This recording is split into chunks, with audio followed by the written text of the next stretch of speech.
During a falcon hunt in the woods, her horse tripped, throwing her into a ditch and then landed on top of her, breaking her back.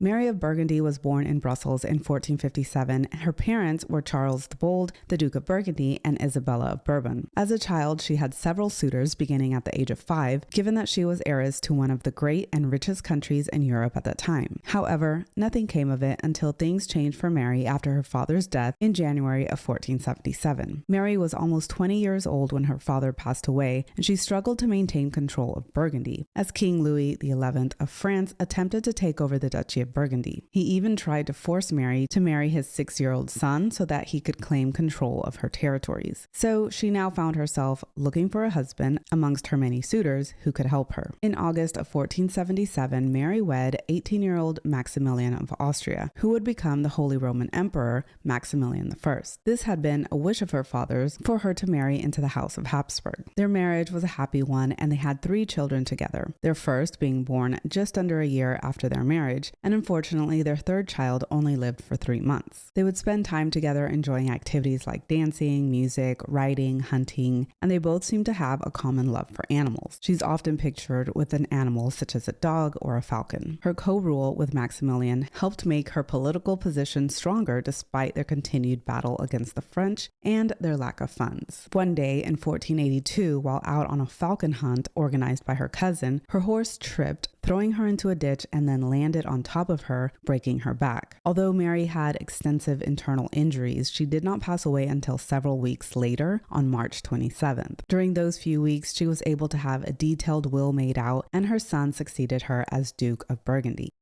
Mary was honored with a great funeral in which it's said that her grief-stricken husband melted down silverware in order to pay for it, as the duchy was most likely bankrupt. Her tomb, inside the Church of Our Lady of Bruges, next to her father's, was based off a design she specified on her deathbed. It's a beautiful and unique example of late Gothic funerary sculpture, and according to archives from 1488, it involved a large team of artists and was overseen by the executor of her will and master of coins, Thibault Berdo. The tomb consists of a gilt bronze effigy atop a black stone. The long sides of the tombs are decorated with gilt bronze branches of her family tree, with enameled shields hanging from the branches, displaying the coat of arms of her ancestors. There are also gilt bronze angels floating amongst the branches. One side is dedicated to the lineage of her father, Charles the Bold, while the other side is dedicated to her mother's, Isabella of Bourbon. As we move on to the short sides of the tomb, the side beneath Mary's head features a large shield with her coat of arms surrounded amongst the branches of the tree and flanked by 2 angels.